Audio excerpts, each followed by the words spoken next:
Cette vidéo est une critique de la vidéo de la NASA, Moon Machine, The Lunar Rover. Elle montre des problèmes qu'elle contient. Initialement, plein de versions du module lunaire furent construites. Elles ressemblaient plus à des machines agricoles qu'à des rovers spatiaux.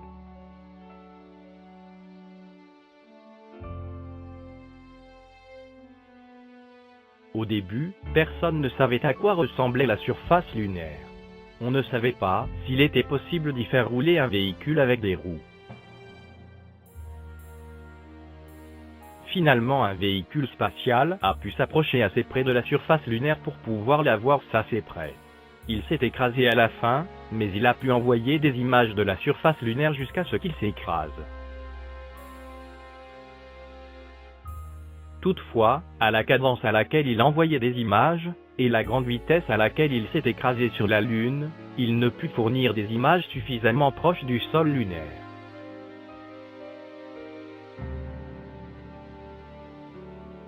La NASA aurait ultérieurement envoyé des surveilleurs se poser en douceur sur la Lune. Toutefois, un surveilleur ne peut pas se poser sur la Lune, comme il le ferait sur Terre. En effet, il n'y a pas d'air sur la Lune, et il ne peut pas utiliser un parachute pour se poser en douceur.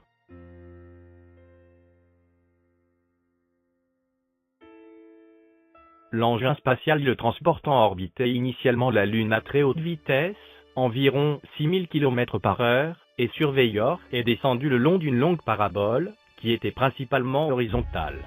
Il n'a pas pu descendre verticalement tout au long de sa descente, et il aurait eu besoin d'un moteur assez puissant pour décroître son importante vitesse orbitale. L'exploration du sol lunaire faite par les surveilleurs aurait révélé que le sol lunaire était apte à supporter les roues de véhicules. Bien sûr qu'il le pouvait, sinon comment aurait-il fait rouler le rover lunaire sur la Lune ? Ils ont d'abord construit un véhicule laboratoire pressurisé de grande taille, qui aurait été capable de maintenir en vie des astronautes pendant 2 semaines, permettant ainsi une étude poussée du sol lunaire. Il y a même des hommes qui l'ont testé sur Terre.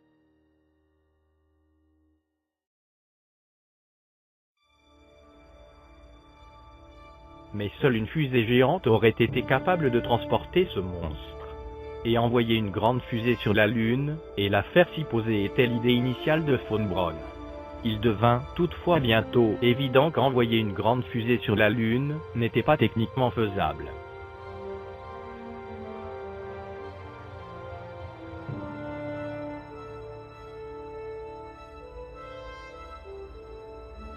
Seul un couple de vaisseaux plus petits, suivant l'idée de Ron Hubbard, pouvait le faire. Von Braun a finalement réalisé que l'idée d'Hubbard était la seule alternative possible pour réussir un alunissage. Et cela excluait l'utilisation d'un grand véhicule laboratoire.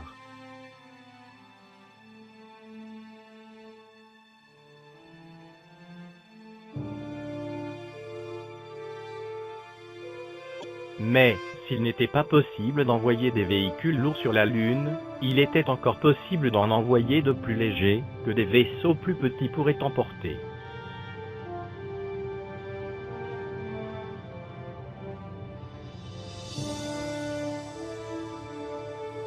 En effet, dans le module lunaire, il y avait un compartiment disponible. Mais était-il assez grand pour contenir un rover lunaire ? Un rover complètement déployé certainement pas, mais si ce rover pouvait être plié de manière suffisamment compacte,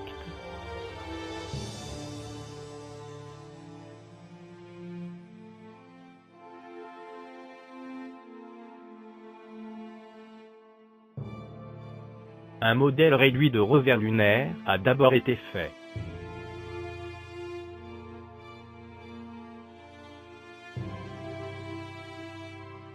Il était conçu de telle manière qu'il pouvait aisément être plié, et qu'il pouvait tenir dans une boîte relativement petite, une fois qu'il était plié.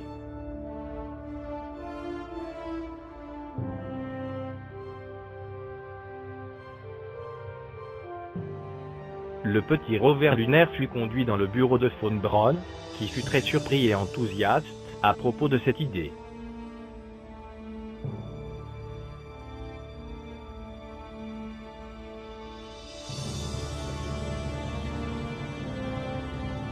Un film court finit de le convaincre, et il adopte l'idée.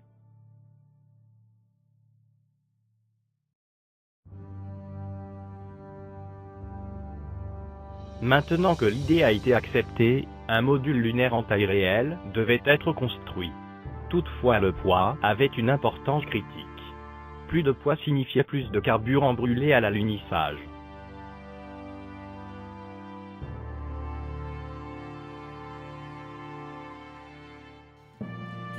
Neil Armstrong n'avait qu'une demi-minute de carburant restant quand il a aluni.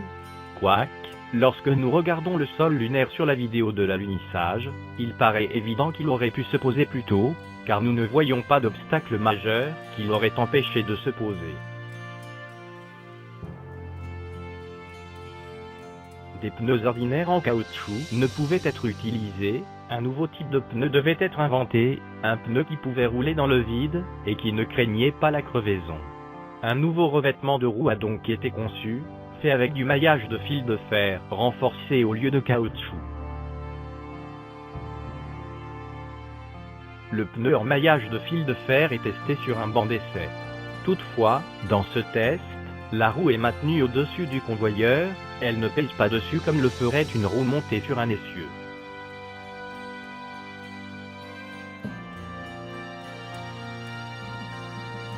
Chaque roue était individuellement mue par un moteur électrique séparé.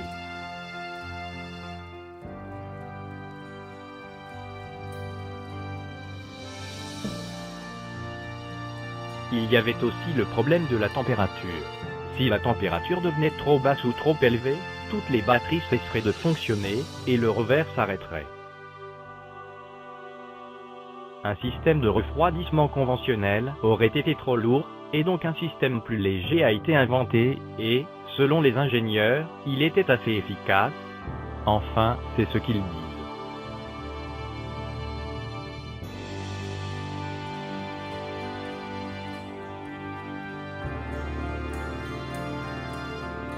Le rover lunaire devait aussi prouver qu'il pouvait se déployer correctement.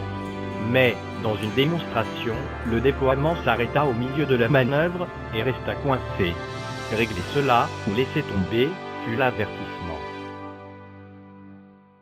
L'accident d'Apollo 13 montra qu'aller sur la Lune était assez périlleux, et était loin d'être une promenade de santé. La justification pour des missions ultérieures fut donc de faire une étude scientifique de la Lune, et non juste d'y aller pour faire le spectacle.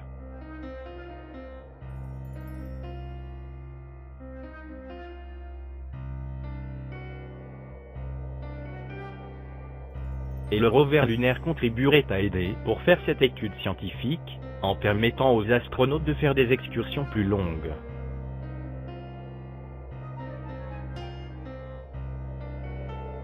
Scott essaie le nouveau rover lunaire, mais ce rover lunaire a manifestement des pneus en caoutchouc ordinaire, et pas ceux avec le treillage métallique. Et le test a été relativement court, alors que le rover lunaire était censé être capable de rouler pendant les longues de 4 heures.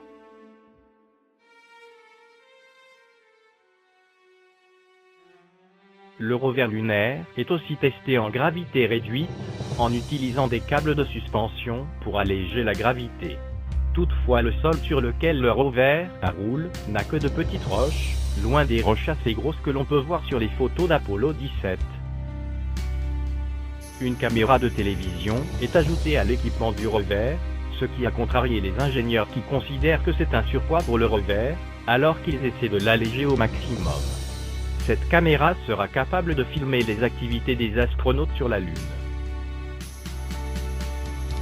L'orientation de cette caméra peut être contrôlée depuis la Terre dans deux directions, horizontale et verticale.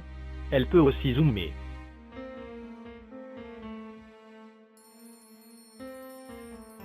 Il y a cependant une difficulté dans le contrôle qui est que, entre une action que l'opérateur fait sur Terre sur la manette qui contrôle la caméra, et le résultat qu'il voit sur l'écran, il y a un délai de 2,5 secondes, 1,25 secondes pour envoyer la commande sur la Lune, et 1,25 secondes pour que l'image correspondante revienne sur la Terre. Cela rend plus difficile le fait de suivre des mouvements rapides, comme le décollage du module lunaire. Finalement, le premier rover lunaire opérationnel peut être livré à temps pour la mission Apollo 15, qui sera la première mission à utiliser un rover lunaire.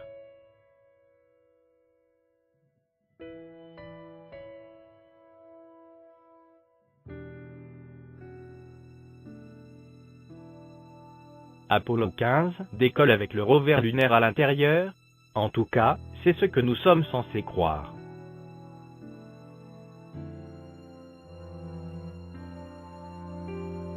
Le rover est déployé avec succès sur la Lune.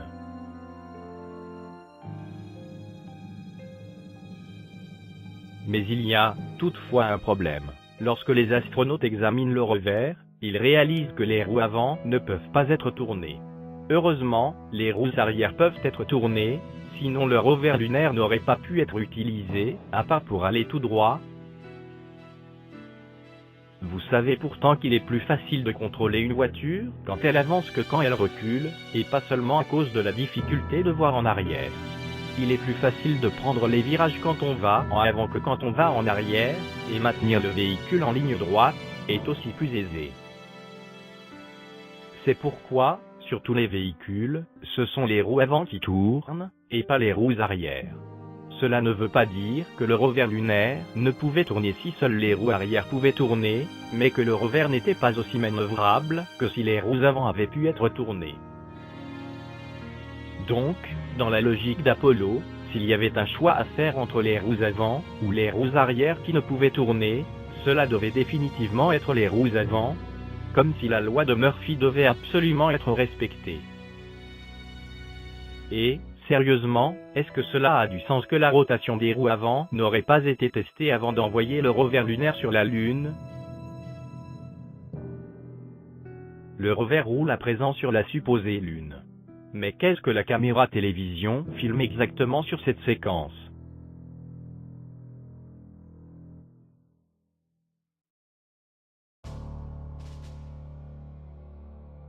Cette séquence a été utilisée par les fanats d'Apollo pour soutenir le fait que la poussière qui jaillit derrière les roues ne pouvait tomber que sur la Lune.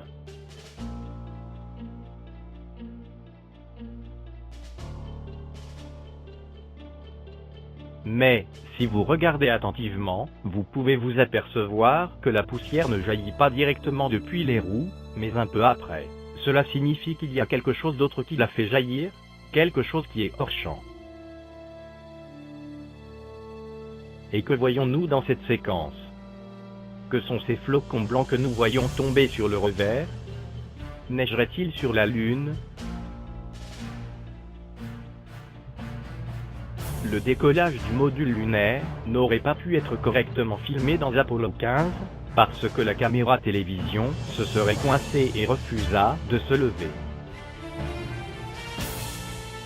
Il y a aussi un problème dans le film du décollage du module lunaire d'Apollo 16, car l'opérateur n'est pas parvenu à garder correctement le module lunaire dans le champ de vision de la caméra.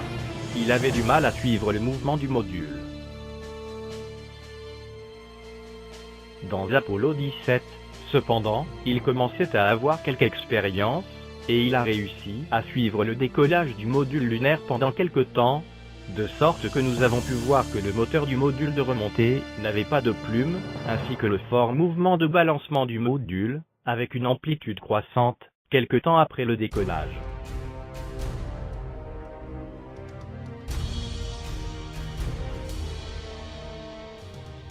Et finalement, nous voyons aussi le décollage du module lunaire, filmé depuis l'intérieur du module, et ce que nous voyons est une montée irrégulière qui défie les lois de la physique.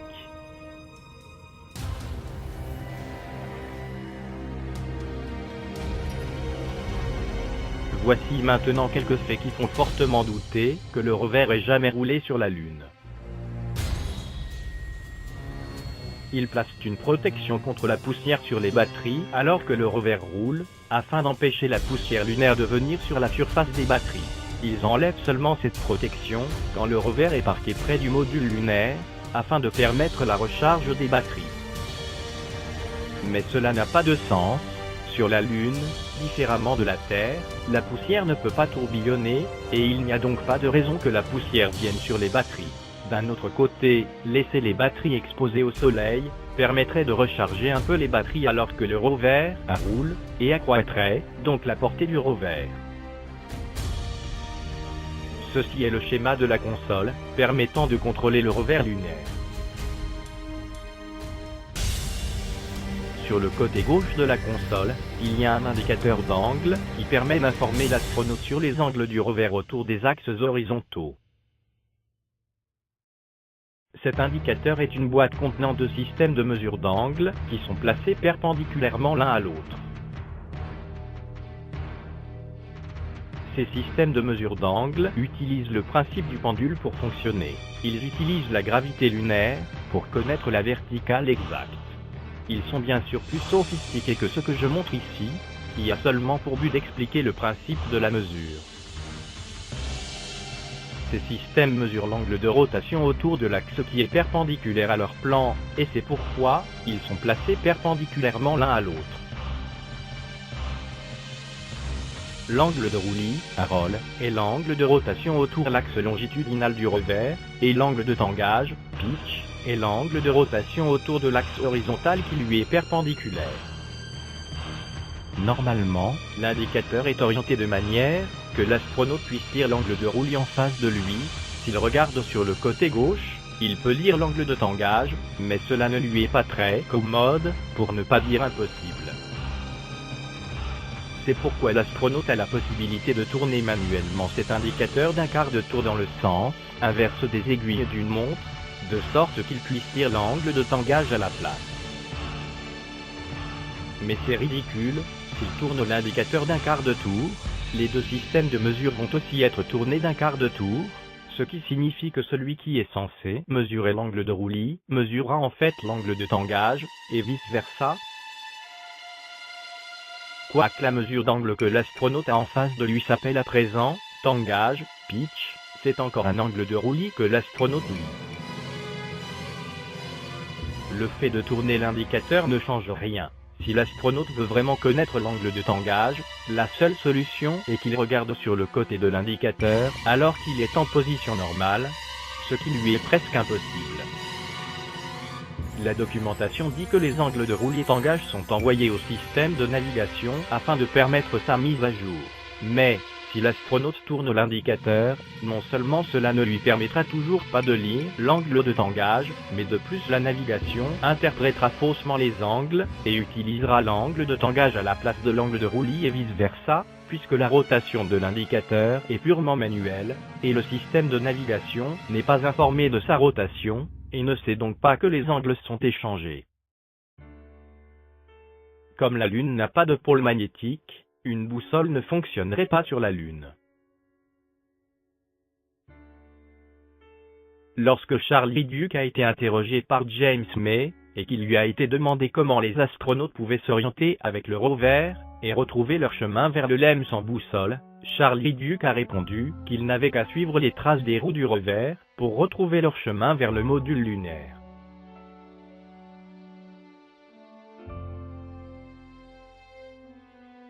Charlie Duke ne savait même pas que le rover était équipé de cartes, cerclées de rouge sur ce gros plan d'une photo d'Apollo 15, et d'une boussole solaire, cerclée de vert sur le même gros plan. Le problème avec ce dispositif à ombre solaire, qui a été cerclé sur le schéma sur la console d'affichage, est qu'il ne fonctionnait que sur un angle restreint, et qu'il ne couvrait pas tous les angles possibles. En fait, il fonctionnait seulement lorsque le rover était orienté de manière à avoir le soleil dans le dos, alors qu'une boussole peut fonctionner dans toutes les orientations. Alors pourquoi ne pas équiper les astronautes avec une vraie boussole solaire, qui peut fonctionner dans n'importe quelle orientation, comme celle qui est montrée sur cette photo? L'odomètre est un dispositif qui est fixé sur une roue, et qui permet de mesurer sa rotation, et d'obtenir à partir de cette mesure la vitesse de la voiture, et son déplacement. Dans le rapport de mission d'Apollo 15, il y est affirmé que la distance enregistrée par l'odomètre était assez proche de la distance prédite, ce qui suggère que l'odomètre a bien fonctionné. Mais les astronautes ne sont pas d'accord avec cette constatation, car voici ce qu'ils disent alors qu'ils conduisent au cratère d'Elbov. Scott, nous allons à 8 km/h. Irvine, il m'a semblé que nous allions bien plus vite. Jones, à cause de la rudesse du terrain. Irvine, je le pense. Et aussi, mais rappelez-vous que nous n'avons jamais essayé le système de navigation du rover, et nous ne savons pas s'il marche bien. Il peut indiquer 1,3, mais cela peut être 1,9 ou 0,7 parce que nous ne l'avons jamais fait auparavant, et il y a une possibilité de glissement de la roue. Vous savez, si votre roue glisse beaucoup, votre odomètre va tourner beaucoup, et vous allez penser que vous avez avancé beaucoup plus loin que là où vous êtes. Nous n'avons donc pas vraiment confiance dans le système de navigation à ce niveau de jeu. Dans la documentation ils disent: la logique de l'odomètre ne permet pas de distinguer entre les rotations avant et arrière de la roue. Donc une marche arrière du rover ajoute des pulses odométriques. Cela signifie que le rover ne peut pas faire la différence entre avancer et reculer. Il serait pourtant important que la navigation sache faire la différence. Un exemple pour montrer l'importance que le rover puisse faire la différence entre avancer et reculer. Partons de cette position du rover relativement au module lunaire. Vous voyez que, si le rover va tout droit de la même distance en avant ou en arrière, la nouvelle orientation du rover relativement au module lunaire n'est pas là, même dans les deux cas. C'est pourquoi le système de navigation a besoin de savoir, non seulement la distance dont le rover a roulé, mais aussi dans quelle direction. Les astronautes avaient un bouton de remise à zéro, Reset, pour initialiser le système de navigation au début de la mission. Ce bouton mettait tous les paramètres à zéro. Le problème est qu'ils pouvaient presser ce bouton à tout moment de la mission, il n'y avait pas de protection contre son utilisation au cours de la mission. Pourtant, s'ils utilisent ce bouton au cours de la mission, la navigation perdra ses données courantes, et deviendra incapable de faire une mise à jour correcte à partir de ce moment, car la navigation met à jour une nouvelle position à partir d'une position précédente. Le système de navigation devait aussi être réinitialisé en cas de perte temporaire de puissance.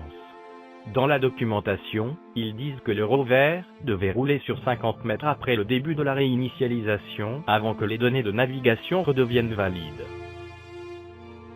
Imaginez donc que le rover ait un problème qui fait qu'il ne peut plus bouger à ce moment précis. Si les astronautes doivent revenir à pied au module lunaire, ils doivent savoir dans quelle direction est le module lunaire, sinon ils pourraient se trouver incapables d'y revenir. Mais le rover doit rouler sur 50 mètres avant que le système de navigation donne une indication valide, et il ne le peut pas. Alors que vont faire les astronautes? Porter le rover sur 50 mètres jusqu'à ce que le système de navigation donne des indications valides. Mais les roues du rover doivent probablement avoir un contact avec le sol, alors les astronautes vont pousser le rover sur 50 mètres. Soyons sérieux. Si le système de navigation a perdu une référence valide, il n'y a pas moyen qu'il puisse l'acquérir à nouveau par lui-même.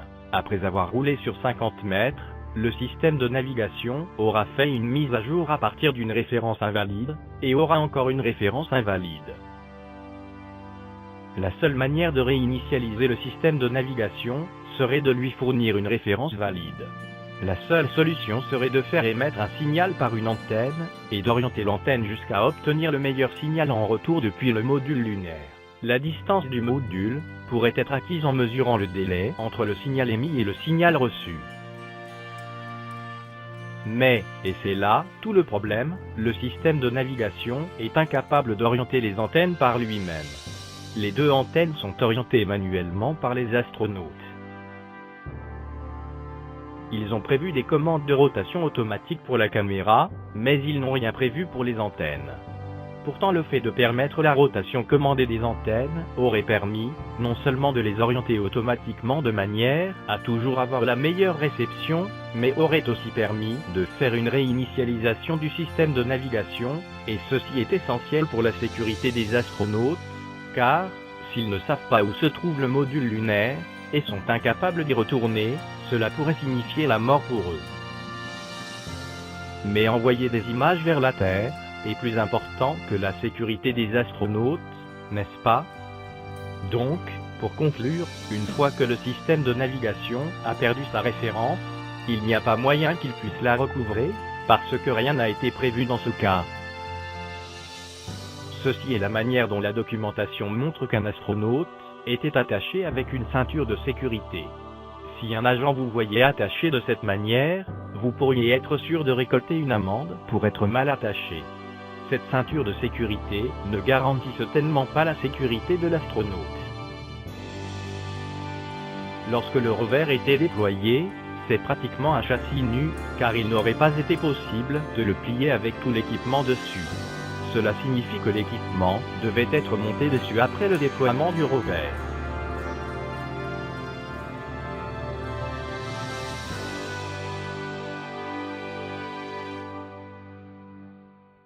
Mais la réalité est qu'il aurait été impossible aux astronautes de monter l'équipement du rover avec leurs gants pressurisés.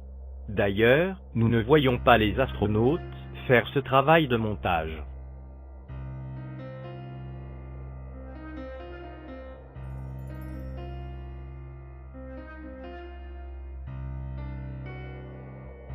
Lorsque nous les voyons s'affairer près du rover, l'équipement est déjà monté. Ils avaient donc probablement des aides qui ont monté l'équipement pour eux sur la Lune.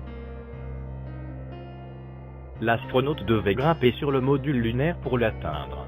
Les ingénieurs n'étaient donc pas capables de placer la poignée de déploiement plus bas, de manière que l'astronaute n'ait pas à jouer l'acrobate pour la manœuvrer.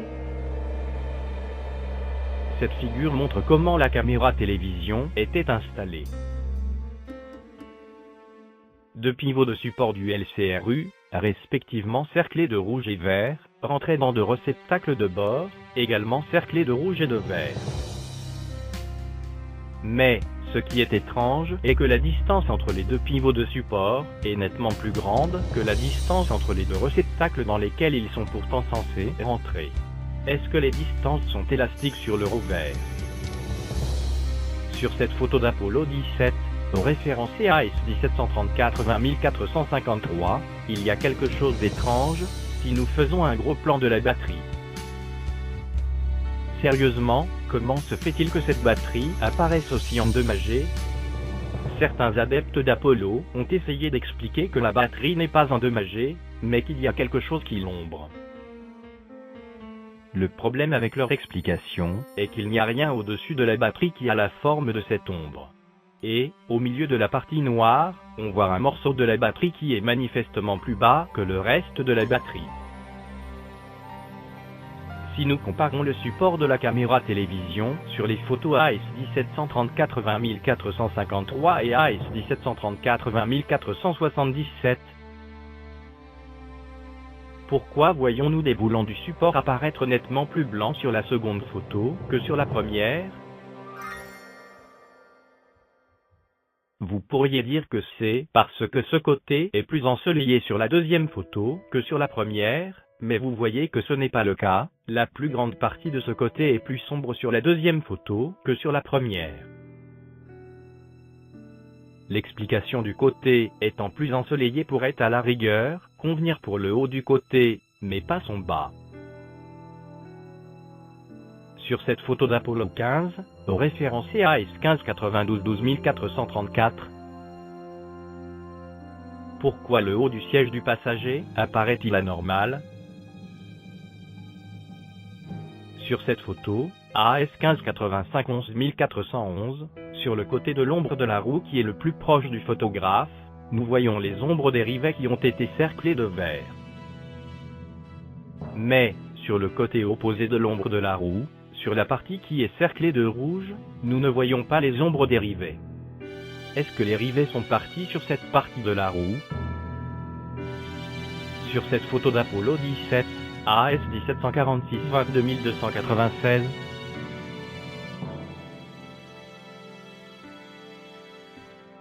il y a des plaques métalliques incurvées qui soutiennent le treillage métallique. Deux d'entre elles sont indiquées par des flèches. Ces plaques métalliques sont régulièrement réparties tout autour du pneu. Mais pourquoi manque-t-elle à l'endroit qui est indiqué par un point d'interrogation? Cette animation a été faite avec 4 photos AS 1733 20295 AS 1733 298. De manière à mieux suivre le paysage, 2 trous parfaitement reconnaissables ont été cerclés avec 2 couleurs différentes, de sorte que nous puissions suivre leur progression.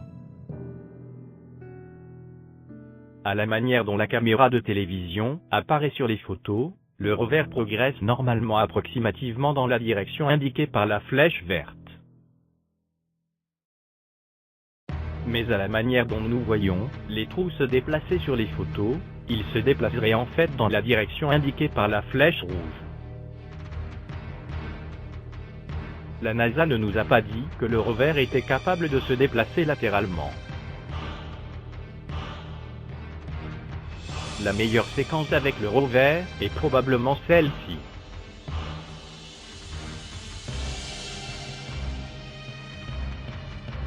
Dans la librairie vidéo d'Apollo 17, les ingénieurs disent dans un commentaire que, pour que la vidéo filmée par la caméra du rover puisse être correctement transmise vers la Terre, où elle était regardée, il fallait que l'antenne au gain, celle en forme de parapluie renversée, soit correctement orientée vers la Terre, et il montre cette vidéo en accompagnement.